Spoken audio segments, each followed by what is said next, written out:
Have you ever wondered what's next for AI? I mean, beyond just generating incredibly convincing text or images, what happens when these powerful language models actually start to act, to make decisions, and truly learn from their experiences?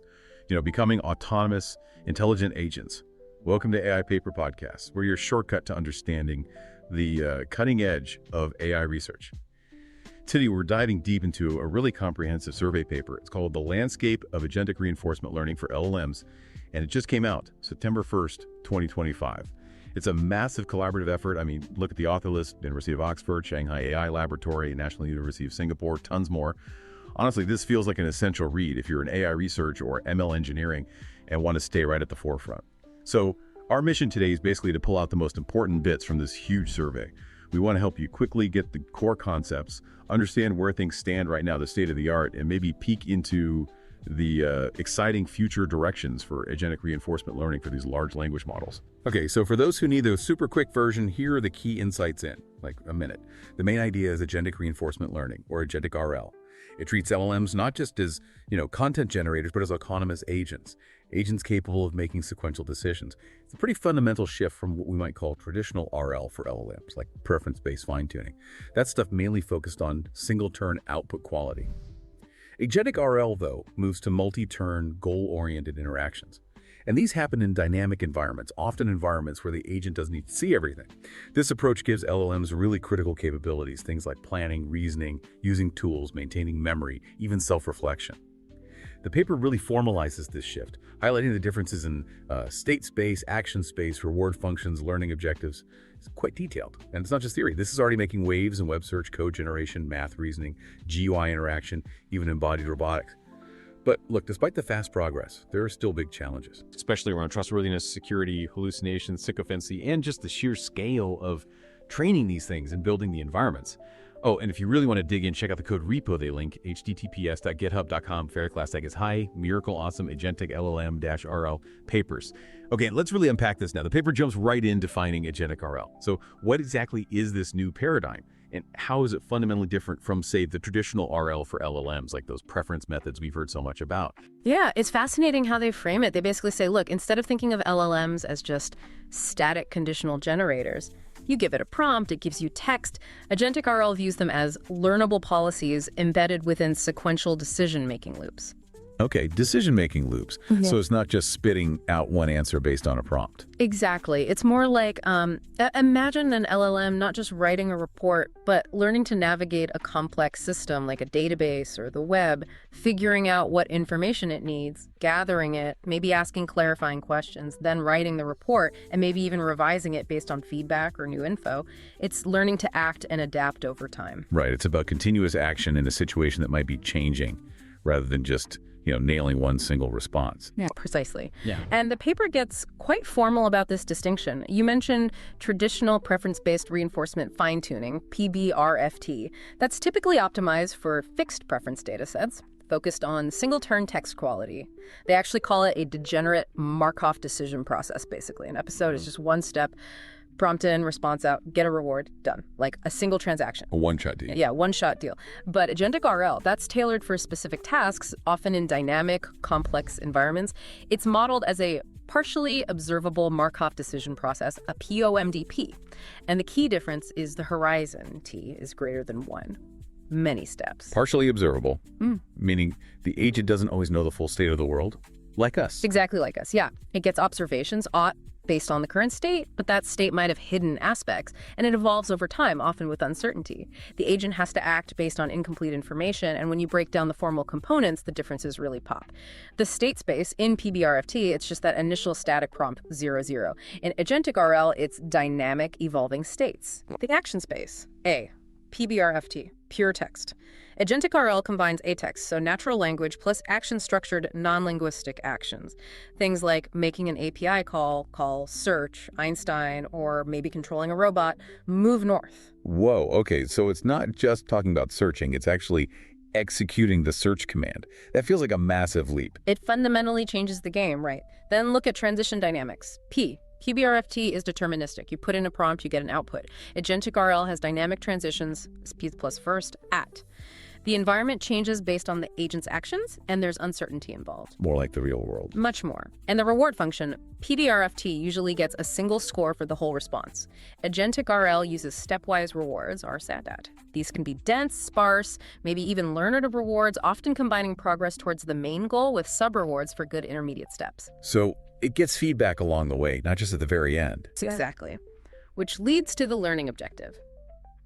PBRFT wants to maximize that immediate reward for the single response.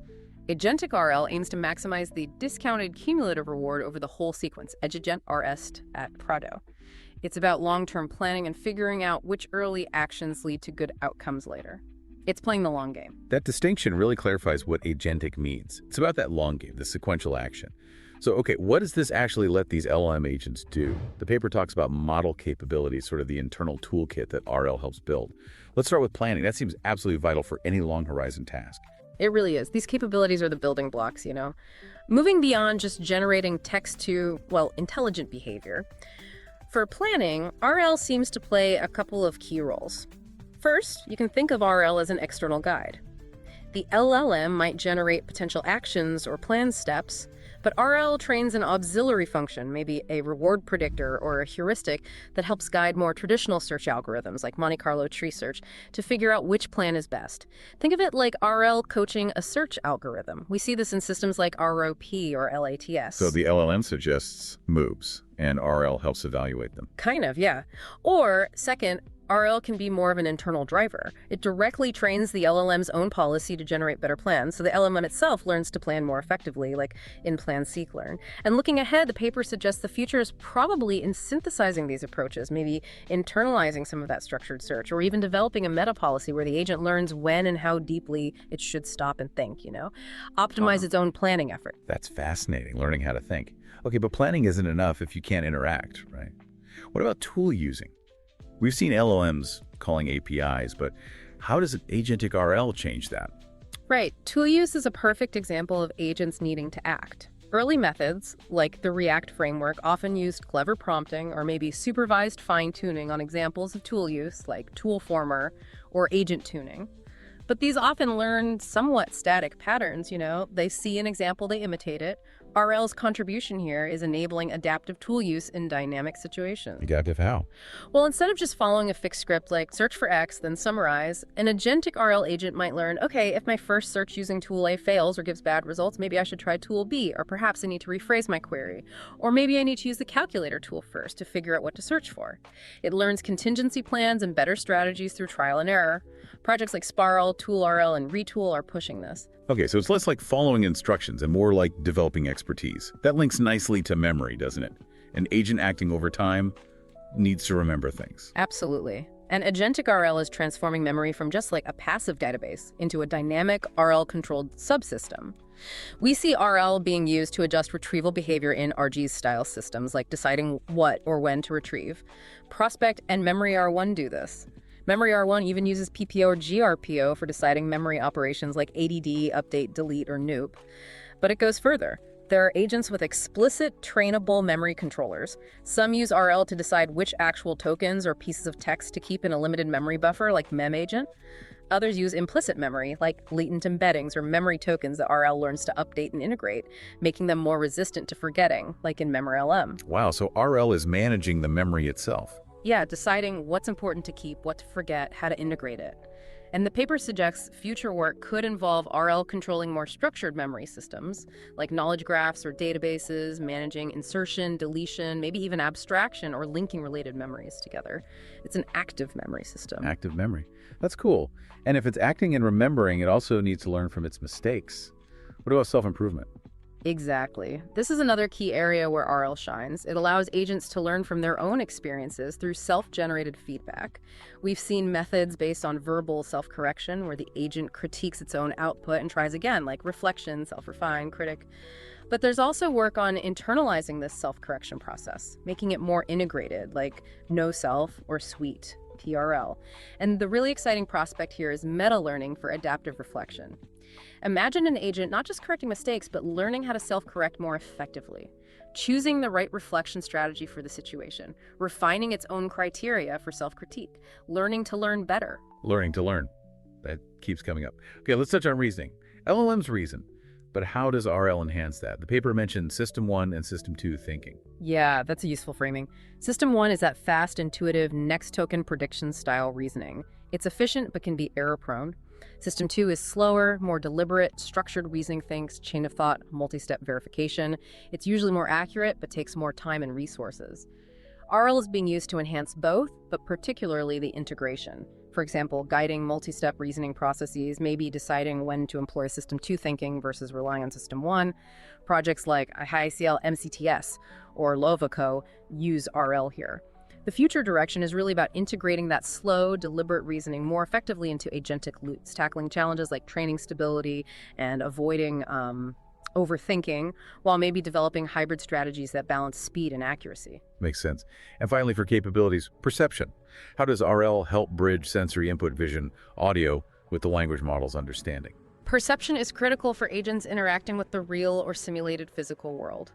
RL encourages what the paper calls active cognition. It's not just passively receiving data, but actively seeking and interpreting information.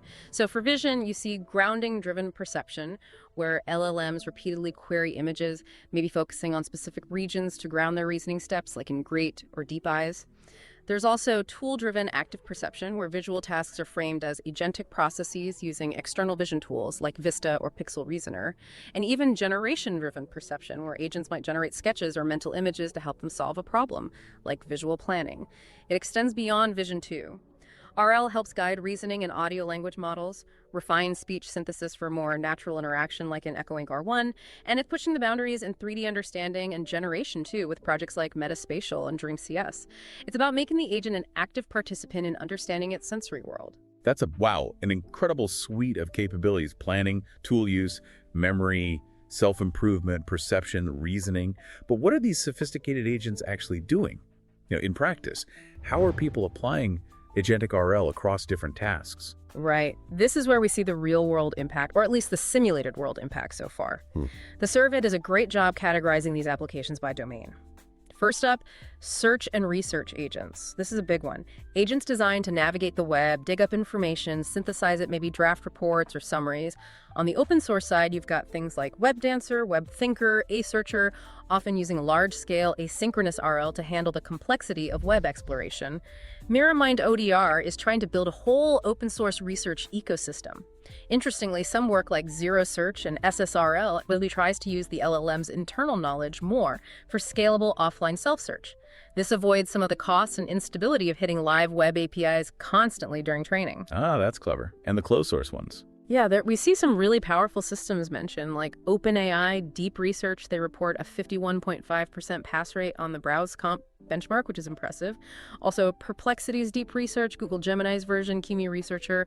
These systems show really strong long horizon planning and tool integration for complex research tasks. So definitely moving beyond simple Q&A to actual investigative work. Yeah. Okay, what about code agents? Generating and debugging code seems like a natural fit.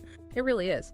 And RL is being applied in a couple of key ways here. For code generation, you have methods using process-aware rewards. Systems like StepCoder or CodeBoost get intermediate feedback like, does the code compile? Does this partial code pass some unit tests? This helps shape the generation process step by step. Then you also have outcome-only rewards, where the agent only gets rewarded if the final code passes all the tests, like in DeepSWE or SWE-RL. This is harder, but maybe leads to more robust solutions. And RL isn't just for generating snippets, it's being used for full-on automated software engineering SWE tasks, tackling real GitHub issues using benchmarks like SWE Bench, or even complex tasks like Linux kernel tuning or repository-level code completion. Wow, tuning the Linux kernel. That's serious stuff. Okay, how about mathematical agents? Math seems like a place where that structured reasoning we talked about would be key. Absolutely. For informal mathematical reasoning, basically, solving word problems in natural language, RL helps integrate tool use or guides reasoning with hints. Think artist or start. But the really exciting frontier is formal mathematical reasoning. This is about automated theorem proving, ATP, generating machine-checkable proofs using assistants like Lean. This is incredibly hard because the search space of possible proof steps is enormous. RL methods like Tact0 or DeepSeek Prover v2 are being used to navigate this huge space more intelligently. It's a big step for AI in rigorous logic. That is a fascinating area. Okay, shifting gears a bit. What about interacting with the visual digital world? Yeah. GUI agents. agents that can use software like we do. Yeah, GUI agents are all about learning to interact with graphical user interfaces, clicking buttons, filling forms, navigating menus. RL is a natural fit here because it's sequential decision-making, right? You click here, see what happens, decide what to click next. It allows for trial and error learning, so projects like GIR1, UIR1, Web Agent R1 are tackling this. They work in environments ranging from static screenshots to much more complex interactive setups like live Android emulators in Android World, or even full operating systems like Ubuntu, Windows, or Mac OS in OS World. The goal is basically to get LLMs to use computers and apps just like a person would. Learning by doing on our actual software. That's powerful. And finally, you mentioned multi-agent systems earlier. How is RL helping multiple LLMs collaborate? Right, this is another really active area. Using RL to get multiple LLM-based agents to work together effectively on complex tasks. RL can help optimize the overall system performance, figure out better coordination strategies dynamically, and even improve the reasoning capabilities of individual agents within the team. We see methods like MALT exploring cooperation, COA looking at coordination patterns, and Spiral using self-play reinforcement learning, where agents essentially learn by competing against or collaborating with versions of themselves. It's like teaching an AI team to develop its own effective teamwork strategies. Okay, so we have these agents with amazing capabilities tackling complex tasks. But this is where, the rubber meets the road. You can't train these things in a vacuum. You need the right environments, the right frameworks. What are the key platforms making this research possible? Yeah, that's a critical piece of the puzzle. Absolutely. The environment and the training framework, they really define what the agent can learn. It's like you wouldn't expect to train a world-class swimmer in a bathtub, right? You need the right pool, the right coaching tools. So let's talk environment simulators. The paper highlights several types. For web environments, researchers have built controlled, realistic simulators. WebShop focuses on e-commerce tasks. Mind2Web and Web Arena provide more general, reproducible web navigation challenges. App World even simulates environments with multiple apps working together. So safe sandboxes for web agents to learn in. Pretty much. Then for GUI environments, things get more dynamic. You have Android World, which runs on an actual Android emulator, letting agents interact with real apps. And OS World goes even further, creating environments within full desktop operating systems, Ubuntu, Windows, Mac OS, which is incredibly complex, but also incredibly realistic. Wow, interacting with a real OS. Okay, what about for the coders and mathematicians? Yep, specialized environments there too. For coding and software engineering, there's Debug Gym for learning debugging skills, SWE Bench using real GitHub repositories, and platforms like Paperbench focusing on tasks from research papers. And game environments are also popular training grounds. Yeah. You've got text-based adventures like LMRL Gym and Text World, which are great for language grounding and planning. And then complex visual games like Crafter, Craftax, or even Factorio, which push exploration, long-term planning, and sometimes multi-agent coordination. Factorio? Yeah. That's ambitious. Yeah. Okay, are there also more general benchmarks? Yes, definitely. There's a need for broad evaluations. We have general purpose environments like Agent Gym, Agent Bench, and Intern Bootcamp. These are designed to test a wide range of agent capabilities across diverse tasks, aiming to measure progress towards more general intelligence. Okay, so we have the playgrounds. Now, what about the tools to actually train the agents within those playgrounds, the RL frameworks? Right. The frameworks provide the algorithms and infrastructure. There are now frameworks specifically designed for Agentic RL, like verifiers, SkyRL v0, focused on long horizon tasks, Ariel for asynchronous training, Marty, and EasyR1. These often bundle algorithms with agent-specific components, but many researchers also build upon existing RLHF and LLM fine-tuning frameworks, things like OpenRLHF, Hugging Face's TRL library, TRLX, Slime. These are widely used for preference tuning that can be adapted for agentic setups. And underpinning a lot of this are the general-purpose RL frameworks, the workhorses like RLibra from Ray, DepMind's Acme, Tianshu, Stable Baselines 3. These provide the core RL algorithms, distributed training capabilities, and environment integrations that many agentic projects rely on. Okay, this is where it gets really interesting, especially for our technical listeners. This field is moving incredibly fast. But what are the big hurdles? What are the major roadblocks? And according to the survey, what are the most promising avenues for future research? Yeah, this is the million-dollar question, right? Or maybe the billion-dollar question. What's holding us back from truly general-purpose, reliable AI agents?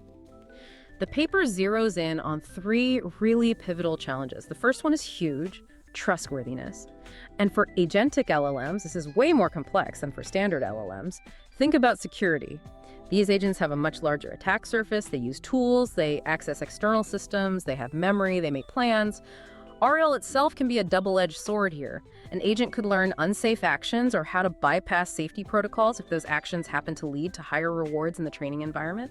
The paper calls it potentially turning agents into active, goal-seeking exploiters through things like reward hacking. Yikes. So an agent trying to optimize website traffic might learn to use black hat SEO techniques if that's what gets rewarded. That's the kind of risk, yeah. Mitigations involve things like really robust sandboxing, using process-based rewards that explicitly penalize unsafe intermediate steps, not just looking at the final outcome, adversarial training, and continuous monitoring. It's a really hard problem. Definitely sounds like it. What else falls under trustworthiness? Hallucination. Yes, hallucination. And again, it's different for agents. It's not just about factual errors in generated text. It can be unfaithful reasoning steps within a plan or misaligned planning where the agent confidently pursues a goal based on flawed assumptions. An outcome-driven RL can actually make this worse. If an agent gets rewarded just for completing a task, it might learn to hallucinate a successful outcome or take risky shortcuts based on shaky reasoning. The paper mentions a hallucination tax where agents might refuse to say, I don't know, or abstain from tasks they can't actually solve because they've been implicitly rewarded for always producing something. Well, they become confidently incorrect planners. Potentially, yeah. Mitigation strategies here include shifting towards those process-based rewards, again, like FSPO, factuality-aware, stepwise policy optimization, focusing on the validity of each step.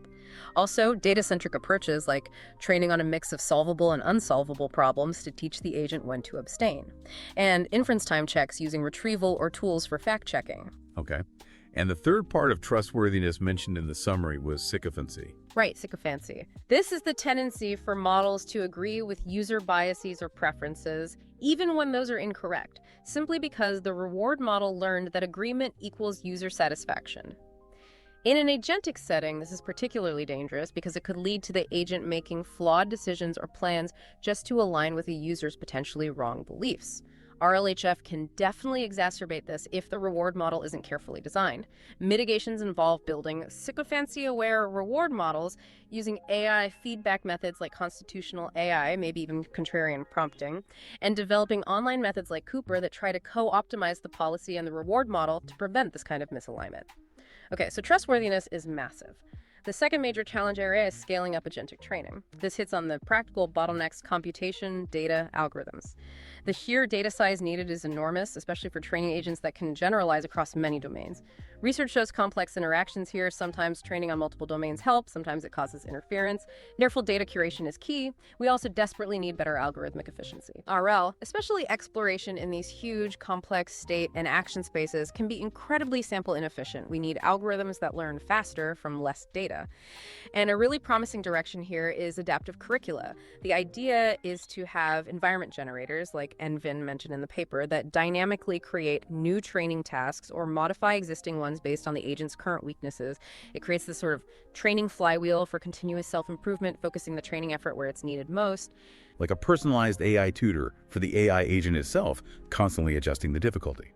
That's clever. It is, yeah. It could be a key way to make scaling more feasible. And that leads directly to the third challenge, scaling up agentic environments. An agent is fundamentally limited by the world it's trained in, right? If we want agents capable of complex real-world tasks, we need training environments that reflect that complexity and dynamism.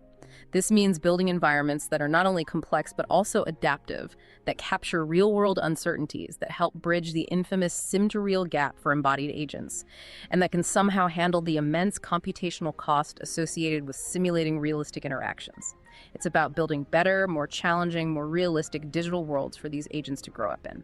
Hashtag outro pay. Wow. Okay, that was a truly comprehensive tour of agentic reinforcement learning for LLMs. It really feels like we're just scratching the surface of what becomes possible when these language models gain real autonomy. Absolutely. I mean, the shift they describe from passive generation to active learning, decision-making agents, it's profound. This survey does a fantastic job mapping out the foundations, the progress so far, which is impressive, and crucially, those big challenges ahead for the field. It really feels like a roadmap. Yeah.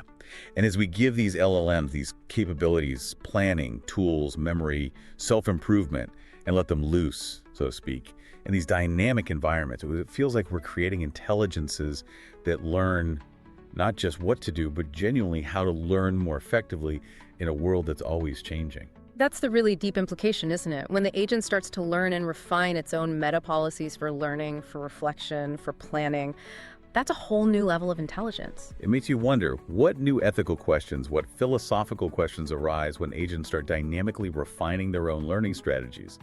That's definitely something to chew on. Indeed. It opens up fundamental questions about agency, goals, and control as these systems become more autonomous learners. Well, thank you for joining us on this deep dive into Agentic RL. We really hope this exploration has given you, our listeners, a clearer picture of this incredibly exciting frontier in AI. We definitely encourage you to check out the full paper. It's dense but rewarding, and the code repository they shared for even more detail. Until next time, keep exploring the fascinating world of AI.